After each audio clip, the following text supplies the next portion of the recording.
पुरुष और स्त्री को 3 काम साथ में नहीं करने चाहिए। नंबर 1, पुरुष और स्त्री को एक साथ स्नान नहीं करना चाहिए और न ही एक दूसरे के सामने वस्त्र बदलना चाहिए। इस घर में झगड़ा बढ़ जाते हैं और वास्तु दोष लगता है। नंबर 2, पति पत्नी को एक ही थाली में भोजन नहीं करना चाहिए क्योंकि इससे पितृ दोष लगता है और घर में शांति बनी रहती है। नंबर 3, पति और पत्नी को रात में एक ही बिस्तर पर सोना चाहिए, अलग अलग बिल्कुल भी नहीं सोना चाहिए, वरना पति पत्नी में प्रेम काम हो जाता है। बात कड़वी है पर सच है। पसंद आए तो लाइक करके हमें फॉलो करें।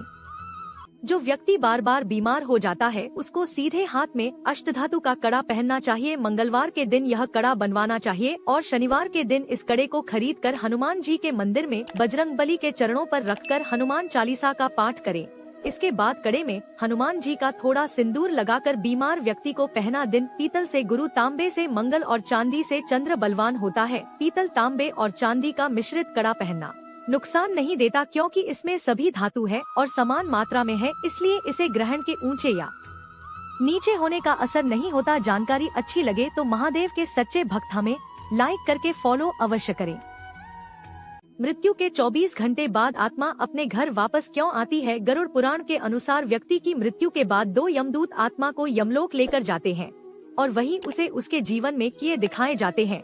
फिर उसे 24 घंटे बाद वापस उसके घर छोड़ दिया जाता है। अब अगले 13 दिनों तक आत्मा अपने परिजनों के बीच ही भटकती रहती है और उन्हें पुकारती है, लेकिन उसे कोई भी देख नहीं सकता। 10 दिनों तक दिए जाने वाले पिंडदान से मृतक के अंग बनते हैं 11 में और 12 दिन के पिंडदान से शरीर का मांस और त्वचा बनती है और 13वीं वाले दिन आत्मा को यमलोक की यात्रा करने के लिए बल मिलता है। यह यात्रा 1 साल की होती है, अर्थात 13 दिनों तक दिया गया पिंडदान उसके 1 साल के भजन के समान होता है। जिसका पिंडदान नहीं होता उसे यमदूत जबरदस्ती घसीटते हुए यमलोक लेकर जाते हैं।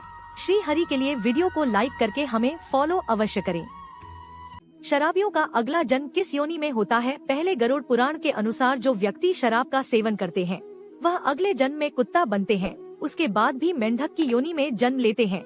दूसरा, जो व्यक्ति शराब पीकर अपने परिजनों के साथ गलत व्यवहार करते हैं या फिर उन्हें मारते पीटते हैं, ऐसे व्यक्तियों को अगले 70 जन्मों तक मोक्ष की प्राप्ति नहीं होती है और उनकी आत्मा वर्षों तक मोक्ष की प्राप्ति के लिए एक नरक से दूसरे नरक में भटकती रहती है। तीसरा, नारद पुराण के अनुसार शराब पीने और पिलाने वाले दोनों प्रकार के मनुष्य को विपक्ष नामक नरक में कई प्रकार की यातनाएं दी जाती है। यही नहीं, ऐसे पापियों को लोक की आग में जलाया जाता है। भगवान श्री हरि विष्णु के लिए वीडियो को लाइक करके हमें सब्सक्राइब अवश्य करें।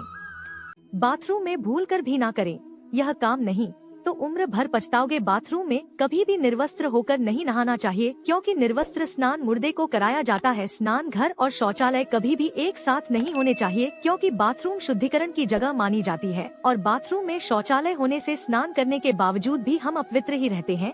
बाथरूम में नहाते वक्त कभी भी काम क्रीड़ा नहीं करनी चाहिए, इससे वास्तु दोष लगता है। बाथरूम में नहाते वक्त कभी भी पेशाब नहीं करना चाहिए क्योंकि ऐसा करने से बाथरूम की पवित्रता खत्म होती है। नहाने के बाद बाथरूम में मिले गंदे कपड़े ना छोड़े। जानकारी अच्छी लगे तो हमें लाइक करके फॉलो अवश्य करें। बाथरूम में भूल कर भी ना करें, यह काम नहीं तो उम्र भर पछताओगे। बाथरूम में कभी भी निर्वस्त्र होकर नहीं नहाना चाहिए क्योंकि निर्वस्त्र स्नान मुर्दे को कराया जाता है। स्नान घर और शौचालय कभी भी एक साथ नहीं होने चाहिए क्योंकि बाथरूम शुद्धिकरण की जगह मानी जाती है और बाथरूम में शौचालय होने से स्नान करने के बावजूद भी हम अपवित्र ही रहे। यह संकेत बताते हैं कि आप नरक से आए। पहले गरुड़ पुराण के अनुसार जो व्यक्ति अपने पिछले जन्म में असत्यवादी होता है, इसका मतलब जो व्यक्ति झूठ बोलकर पैसे कमाता है तो उसे नरक में सजा प्राप्त होती है और सजा के बाद जब वह फिर से जन्म लेता है तो इस जन्म में वह हकला पैदा होता है। दूसरा, गरुड़ पुराण के अनुसार जो व्यक्ति अपने पिछले जन्म में बेजुबान जानवरों को मारता है वह निश्चित ही नरक में जाता है और फिर वह अपने दूसरे जन्म में गंगा पैदा होता है। तीसरा, पिछले जन्म में जो मनुष्य अकारण ही किसी की हत्या करता है तो अगले जन्म में उसे कोड़े युक्त शरीर प्राप्त होता है, अर्थात हत्या करने वाले व्यक्ति दूसरे जन्म में कोढ़ रोग से ग्रस्त हो जाते हैं। भगवान श्री हरि विष्णु के लिए वीडियो को लाइक जरूर कर दीजिए।